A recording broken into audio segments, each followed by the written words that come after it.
Yeah, you're out of luck. Is this on? All right, I guess I'm gonna start it off. My name's Rich. Mike was one of my dearest friends. It was always an adventure when Mike and I went out and did things. One time I picked up Mike and we were going to meet some folks down at Old Sacramento, get together. So I picked up Mike and Old Sacramento, get together. So I picked up Mike and what would have been a 20-minute ride to Old Sacramento turned into like a 2-hour trip. We got lost. Now this was before you had your Google Maps. This was before you had your, well no, you probably had the Thomas Brothers guide, but I didn't have one in the car, if you remember that. So you weren't a map nerd. Right, exactly. So we got in the car and it was pretty obvious pretty quickly that we didn't know where the hell we were going. So we ended up driving around and somehow ended up in Oak Park. Oblivious to us, and we must have just been, I don't know what we were thinking. We decided to roll up to some people and open up the window and ask for directions. Not the best thing to do. I think we were totally unaware of the danger that we were actually in. At one point, we ended up, my fault, driving the wrong way down a one-way street, to which Mike screamed louder than I'd ever heard him scream in his life. The guy was flashing his lights at us just furiously.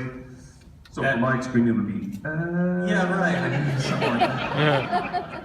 And then at some point we ended up trying to get directions at an AM PM. To where we ran into one of his classmates who just happened to be the cashier there. It was an absolute crazy ride. Again, it was like 2 hours. We finally got to where we were going, but with Michael, it wasn't the goal, although he achieved more than any of us probably ever will. He always had that goal in mind. But it wasn't the goal, it was the journey. And when we got there, we realized that it was so much better taking that journey and the experiences that we had rather than actually making it to the place. Probably because Tim was there. So with Mike, it was always an adventure. It was always a party. One of the things that we did when we were together at the house, living together, Mike came upon an idea. We're gonna throw the most epic party ever known to man, right? So he came up with this idea. It's gonna be a 3-day party. It's gonna start on Friday night. It's gonna go through Saturday, finish off Sunday morning.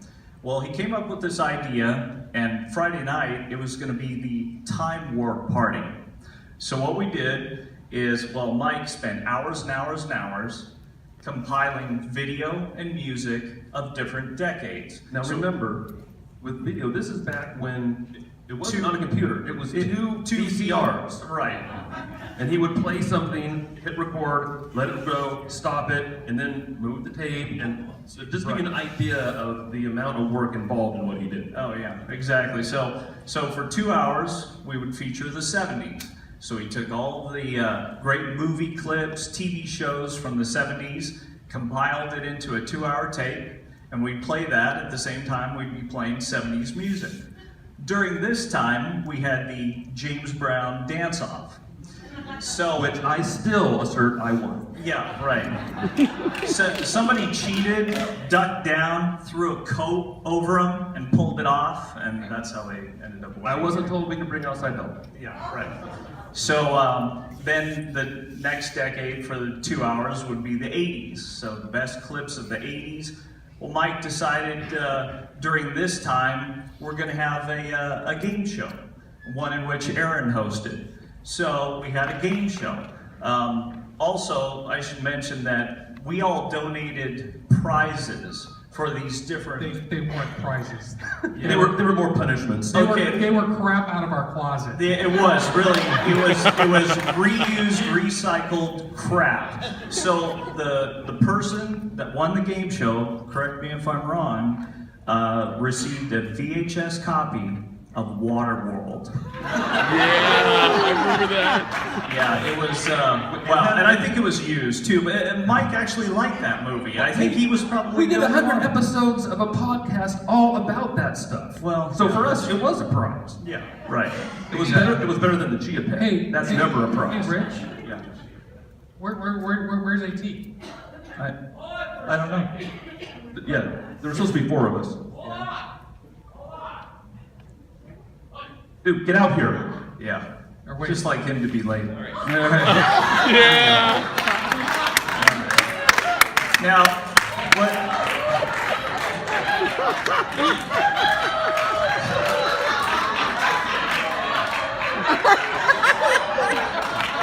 Seriously, what the hell is that? You remember, come on. Yeah. Back in the day, he was playing this role-playing characters. It was amazing. This character was like, and awesome. But basically, I don't remember his character ever looking anything like this. Who is that? his name is Dr. Jekyll, huh? Yeah? Yeah, I met Mike. I first was invited to go with a couple of friends of mine to do some role-playing. That is not actually the cosplay role-play. It was actually at a table with dice, and you would imagine. Yeah, but I never imagined. I imagined with more muscles than that. Well, This is more like This is- the middle-aged version. Come on. Mike. Slightly alcoholic. And hung over from karaoke last Oh, night. hung over from karaoke as well. That's right. Well, as he, thank you very much for reminding me. What was great about Mike Gamorso is that he had us he was inspired us to be, these actors and artists and communicators. He was the person who would just instill us to go, okay, so I've got this bad guy. Oh, you guys got anybody? Come on, you guys can help me out here. No. And there always this this moment where basically in role playing you had to imagine. Well, you had somebody telling you, "Hey, this is the situation. This is the scenario. Here's Hitler, okay? And what you have to do is you have to always go Hitler. through these stone people to get through Hitler. And well, hey, And just to give you an idea, when Mike did it, it was way better than this. I think the hair was natural on Mike. Well, the hair was natural on Mike. yeah, it was. Yeah, But being the absolutely. writer that he was, he would be able to do things that were amazing and things we look forward to. And like AT had mentioned before, when we were preparing for this, it was like a blockbuster film that you were in that you got to imagine. This is way before high definition video games and all of that. And being around Mike with his fertile imagination, he would come up with things that were far more entertaining than any of us could come up with, as you've seen. We were in a movie. I mean, that's the thing. We were in like a bunch of movies. I mean, in a living room with lots of Mountain Dew. And And we- the point was, And we got to be in anything we wanted, science fiction, action, A horror. Yes. sure, You could be a girl, clearly. gender equality. So that was the inspirational stuff that Mike did. It was great. Through role playing This and is- friends that we met, and this was part of how I met Aaron, and he became part of the group through mutual friends and interest in that, and We geeked out. It was and amazing. I love this man for his commitment. Nina, this is real courage, okay?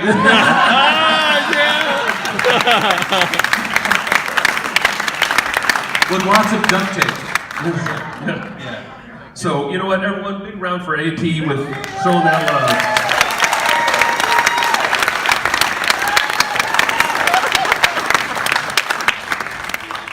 So, my part of this, some of you may know me or not, I'm Tim Watts, and I had the distinct privilege of not just calling Michael my friend, but my best friend for 37 years.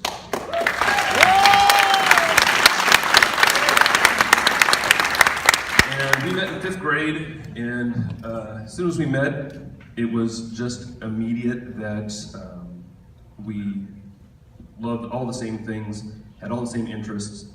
People joke that we shared the same brain, and he definitely had the funnier, smarter half.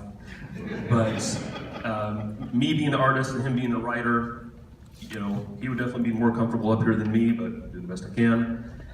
But being able to work with him, and over the course of our lives, you know, we created comics and had a podcast that we did over 100 episodes of, and there would be times where there would be gaps in between because, you know, Mike would be in the hospital or have some medical issue going on, but he always would come back and we always would get back on it. And he was always producing things. You know, you've heard all of the things that he did in comedy, which was enormous, and he still had time for the stuff that he and I did that wasn't seen by as many people or heard by as many people, but he was just as committed to it. And everyone talked about the support he gave people and the support that we gave him, and it reminded me of a story that I wanted to tell about when we were all 18. Mike and I and our friend Wayne were in our first year of college. It was community college, but it's got the word college in it. We decided we wanted to go on a road trip for spring break because that's what college kids do. And for whatever reason, we arrived at Tijuana because it seemed like a good idea at the time. We also realized that in Mexico, the drinking age is 18, so that was, you know, even better. So we got into the gigantic boat of a car that Paul let us use and drove all the way down to the border and got a cab to go across the border. We were smart enough not to take your car into Mexico. And when we got there, you know, we were rolling around, and one of the things Mike wanted to do, he wanted to get a leather jacket. That was one thing that he wanted more than anything. So we thought, okay, you can always get things cheap in Mexico. So he's gonna get a jacket. And this being the 80s, he was looking for the most metal jacket he could find. So he found a place selling clothes, and he found some jacket that had like 27 zippers on it that did nothing, and he fell in love with it. And he asked the guy what the price was. I forget what it was something cheap, $60, $80, something like that. And I stood back and I'm like, okay, here's where the haggling goes, because, you know, they open with this and you counter with that, and, you know, even at that age I knew that. And Mike looked that guy right in the eye and said, okay. And paid him exactly what he asked for. I think the guy couldn't believe what was going on, but that was Michael. I'm sure he probably thought, this guy works hard, he deserves a break, I'll just pay him what he asked, because that was Mike.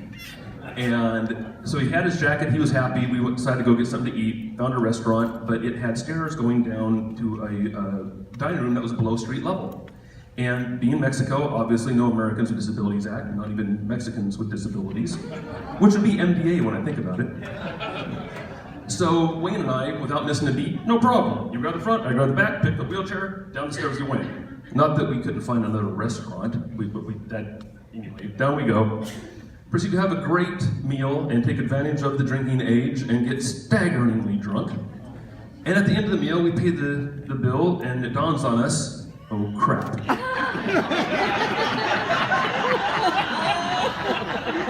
We have to get him back up the stairs. But again, with the arrogance of youth, we grab the front, grab the back, up we go. My recollection is we did it like a champ. Years later, many times, Mike shared with me, he wasn't entirely sure he was going to survive. But he did survive and was able to enrich all of your lives and our lives as well. And I love the man. He was my brother. And there's not a day that I don't think of 100 things that I want to talk to him about. But, you know, I will always have, you know, him in here, and seeing all of you here, you know, I know that he will be remembered for a very, very long time. So thank you all for coming out.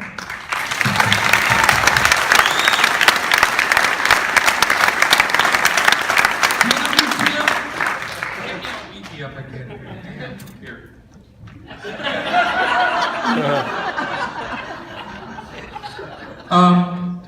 Tim, I'm glad that you broke the ice and told all these people who, after the church service yesterday, believed Mike to be a saint, that he actually traveled to places of ill repute. Oh, I held back. Everybody talks about the influence that Mike put into their lives, or how he influenced them, how he changed their lives. I'd like to, and Jeff and Paul, I apologize in advance, I'd like to talk about how Mike has influenced my life for the worse. You see this tattoo? I love my tattoo, don't get me wrong, but I would have never in my life thought about getting a tattoo. And then Michael said, dude, we all have tattoos.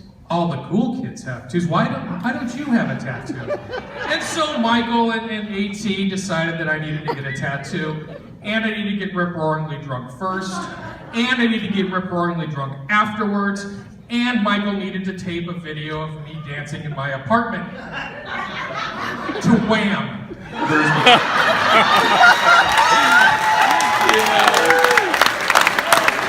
As I said many times, because of Michael, none of us will hold elected office.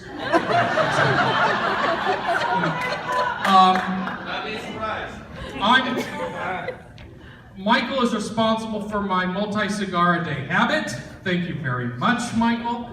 I once decided to stop drinking alcohol. While I was living with these guys, it made it a little more difficult, but this was something I decided, I was like, you know what, I'm gonna just not drink alcohol anymore. If you know me, you know that that is a commitment that is long past.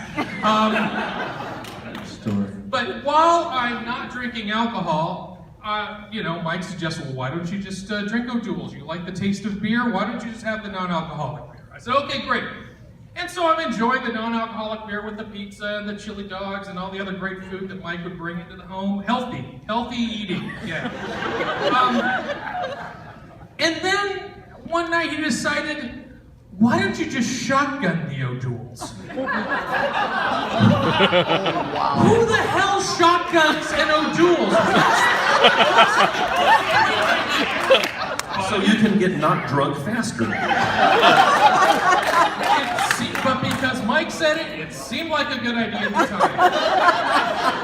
time. 3 days after that, I was back to drinking. So thank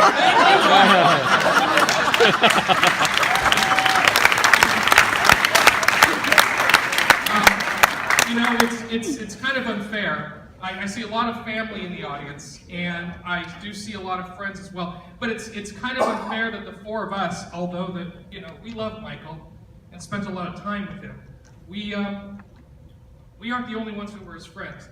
Can I just ask everybody who went to school with Michael to just stand up briefly or raise your hand? Can I ask somebody to do that? Wow. Stand up.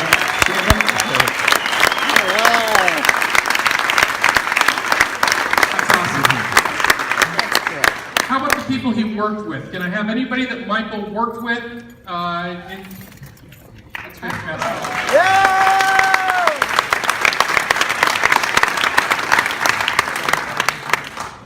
How about the people that knew Mike from afar? Either you connected with him through one of the geeky publications we were involved with, or you emailed Mike, or you became Facebook friends with Mike, but you never really had much of a chance to meet Mike.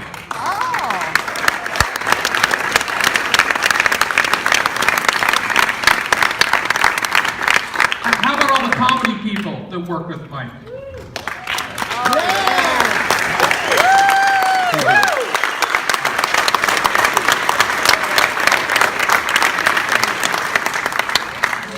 How about all the people that Mike would not do anything illegal with in Mission Park, hanging around late night as a... All right, we got one there's some courage right there.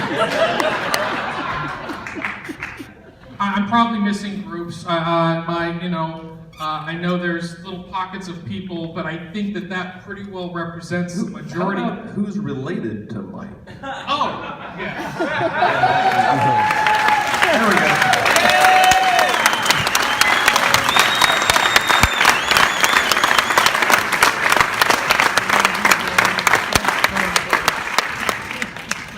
I think that think that just the diversity of the audience is a real testament to Mike. Damn you, Tim, you made me weepy again. In keeping with that spirit, in the coming months, we hope you'll stay in touch with us as we launch the Michael O'Connell Foundation. This is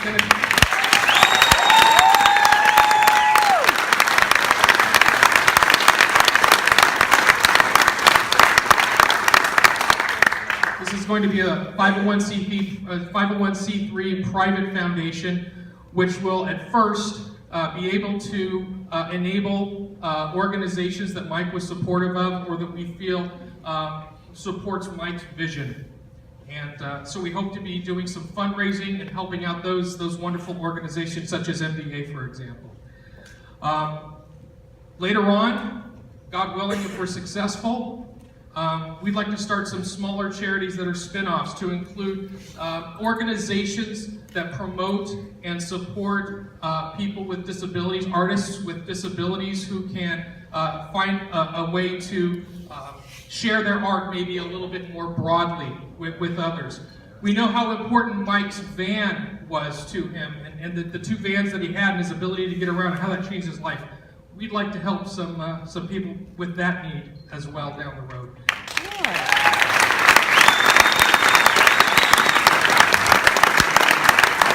Lastly, I think Tim touched on it as a testament to the creative spirit that Tim and he had for the longest time. We really want to try to identify artists and writers in comic books and graphic novels who may be struggling either financially or with disabilities to try to get their art out there to the world, and we definitely want to have a place where we can help promote that and perhaps do some publishing. It's a lofty goal, but we're going to do it.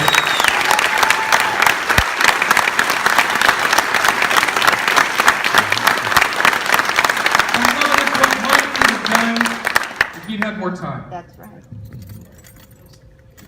And Tim just, he's going to take a moment here and talk about something else that is very special as well. I'm sure a lot of the campaign online, everyone knows how much of a Star Wars fan that Mike was. And so we have a fundraiser for Send a Jedi Home, which is going to take place in 2018. And the goal is to fly to Ireland and to take Michael's ashes with us. And where we're going to go is, if anyone has seen the most recent Star Wars movie, they know at the end, you see Luke Skywalker, and what they say is the first Jedi temple. Spoilers! See the movie.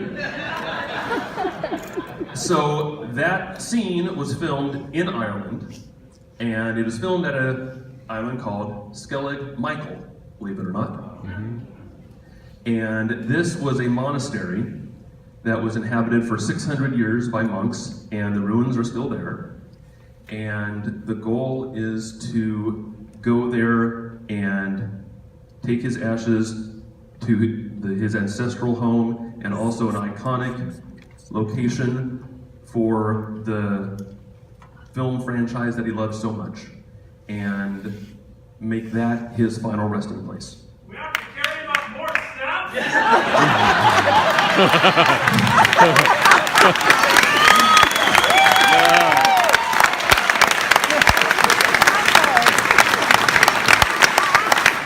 And you can see there were 600 steps up there, and yes, I will carry him up twice as many. I might get drunk first. So we encourage you all to come if you have the means and interest, and you can dress like this if you would like.